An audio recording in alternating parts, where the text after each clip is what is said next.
you have a problem with your relationship? Do you suspect that your partner might be cheating? Is your partner working late a little more often than you think is normal? Is your partner perhaps, I don't know, he's spending special detail to the way he is presenting himself, or he's buying a new cologne or new clothes or any number of different things that might tip things off? What do? Well, I tell you what you do. Listen up. What you do is you sneak into the hamper, all right?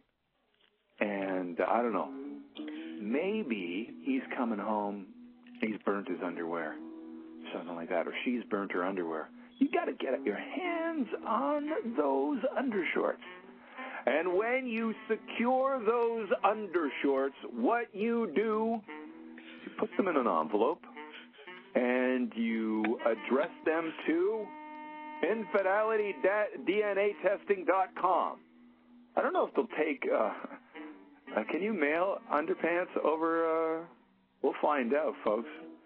Because right now we're joined by Kip Charles, who's with InfidelityDNA.com. We'll test your partner's underpants for you. Kip, thank you very much for your time. Hey, Jim. Do you know if we can mail underpants over the border? Absolutely. We can. All right. Yeah. So the big important question out of the way. All right. So.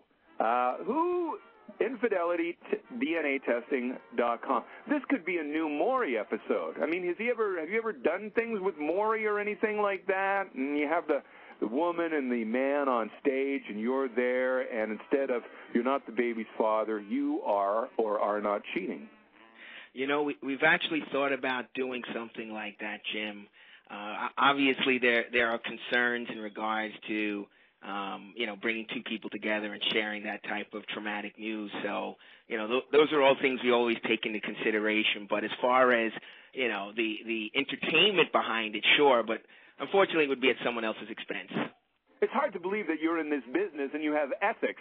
I mean, I don't mean that in a bad way, Kip, but okay. I mean, essentially, they're going to have to cross that that bridge when they get there, and none of these other shows that have had any success kind of humiliating people have felt that way. But you think it's more of a personal thing and not necessarily be made a sideshow.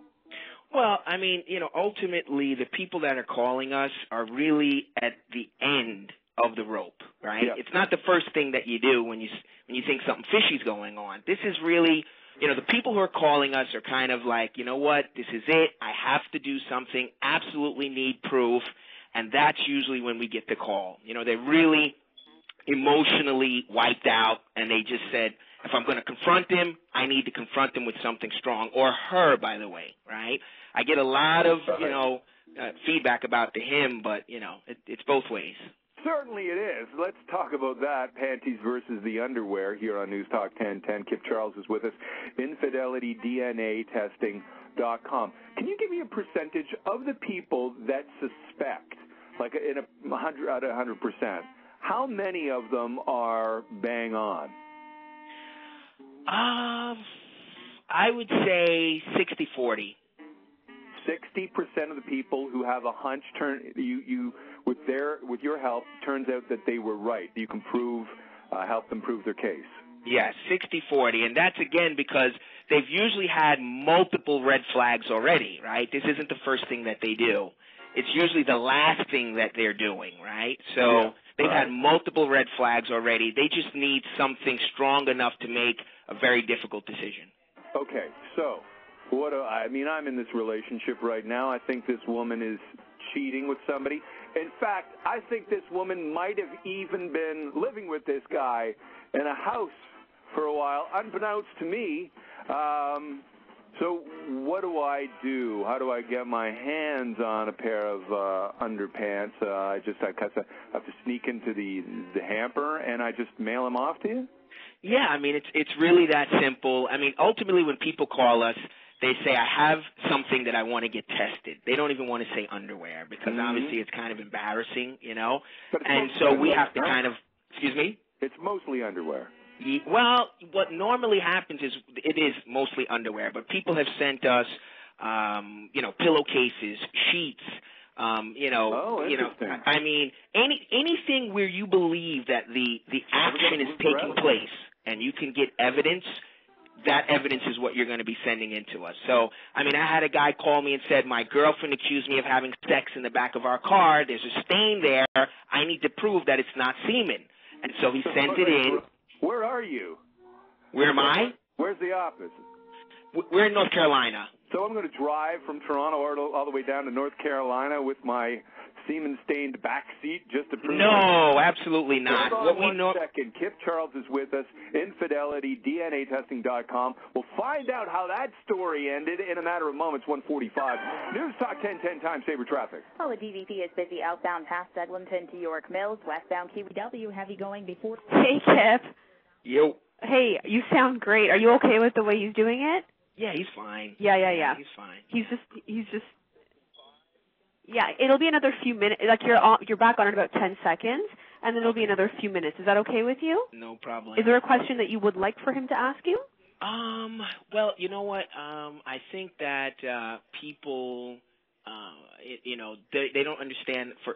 For example, a lot of people are saying, well, I can destroy my panties. Oh, okay. Hang on. Yeah, I'll let you say that. You're back on the air. Just hang on, sweetie. Okay. 5 things nurses have been told on their deathbed. Regrets that people have had. Coming up before the top of the hour here on News Talk 1010. That music is to signify key snooping that is being accomplished through the fine people at InfidelityDNAtesting.com. Kip Charles is with us. Kip is telling us that some guy even drove his car to North Carolina or South Carolina? Actually, we're in North Carolina, and I just want to make a point of clarity. He didn't actually have to drive his car down. What we told him is grab a sample. Send us the sample. So he collected a sample, what was in the back seat of his car. We tested it, and it came back negative. So he got off the hook. So what do? I get a little, a scraper, and what do I do? Well, usually it's like a swab, things you clean your ears with. That will work just fine. That'll work just fine. So, yeah. And was he right? He was innocent. He was an innocent man. Oh, he was innocent. He got off the hook. Perfect. Now, how much does it cost to send in a pair of underpants? It's $200 for the initial test and semen detection. It's $200. What happens is once most of the people find out that it is semen, they want to then move to comparing it to their own DNA. Because now that they said, okay, I found semen, I don't believe it's mine, right? How do I know? So they have to do a comparison. They send us their own a sample. They don't need to send semen now. They just collect some cheek cells. We extract the DNA, and then we do a comparison between the DNA we found, in the sample and the DNA that they sent us. We do a comparison, and if it's not theirs, it'll come back saying that that's not their profile. So you're looking at about $400 to get the initial test done of the person that you suspect, then your own to make sure that it's not yours. Exactly. Now, some guys just stop it to semen detection because they're like, listen, I haven't been home for weeks, and so I know that's not mine, right? All right. Now, what happens if I suspect something? The lovely lady in my life, she might be up to no good. I grab a pair of her under trousers, and I send them off to you, and it turns out she's innocent. Do you then send those undershorts back to me? I get them all washed, and I replace them back in her drawers. I want to replace them back in her drawers. They're her favorite undershorts. She's like, where did my favorite underpants go? Right. And all of a sudden, I'm like, oh, look, they reappeared. Everything's going to be okay. Yeah, no, unfortunately, once they hit the lab and we begin doing testing on it, we usually, cut the underwear up. So you got to cut those underpants up. Oh, yeah. All right. What's the worst pair of those bad boys you've ever received? I mean, or have you ever received a pair with more than like 3 or 4 samples? Unfortunately, we have. Like she's going out with a football team or something like that? Unfortunately. And we know it's not Tim Tebow's. Unfortunately, we have, and, that's always the hardest news to share. By the way, not only were you right about your wife cheating on you, but it looks like everybody in the city except you have been sleeping with your wife. And why doesn't she ever clean her underpants? What other things are you finding on those undershorts? I mean, what's the grodiest pair you've ever got? Well, thankfully, I don't actually see them myself, right? So I couldn't actually answer that question for you. I didn't think you were like, hey, guys, what did we get today? Show me. What is the sexiest pair? I mean, I'm just saying, if women are, is it more women or men that are sending in the underpants? Believe it or not, it's about 50-50. Women are just as suspicious. For example, and this is one of the things that's often misunderstood. We had a young lady who found a pair of panties in her husband's trunk. So when she confronted him about it, he said it was a friend of his who put it there. He was hiding it for his friend. So she sent it to us, and unfortunately, it was his. Can you differentiate between a man's DNA and a woman's DNA? I mean, have you ever had to break the news that, hey, your husband's gay? No, not yet, but you can differentiate. You can, but you haven't had to break that news. I haven't had to break that news yet. Because I want to get a hold of Rick Santorum's underpants and send them off to you. We'll test it for you. I have a hunch. All right. Would you ever do we should do a contest where send us your underpants, and the pair that we love the best, we'll send them off to Kip, and Kip will tell you whether or not, and wake up with more in the morning tomorrow to find out, and we'll humiliate somebody in front of the entire city. That's a good idea, Kip. No? Radio promotion. Yeah, it's not your bag. All right. No offense, no pun intended. Okay, Kip, Charles, thank you very much. Infidelity, DNAtesting.com, works with Canadians. There's no problem sending Canadian underpants into America and customs or, you don't ever have any other problems. Kip, thank you very much for your time. You're welcome, sir. Thank you. You don't sound too happy with the segment. I thought it went well. I know. Actually, I enjoyed it. I loved it. I loved it. Thank you very much. So did I. Yeah. Thank you, sir. Bye-bye now. More saxophone.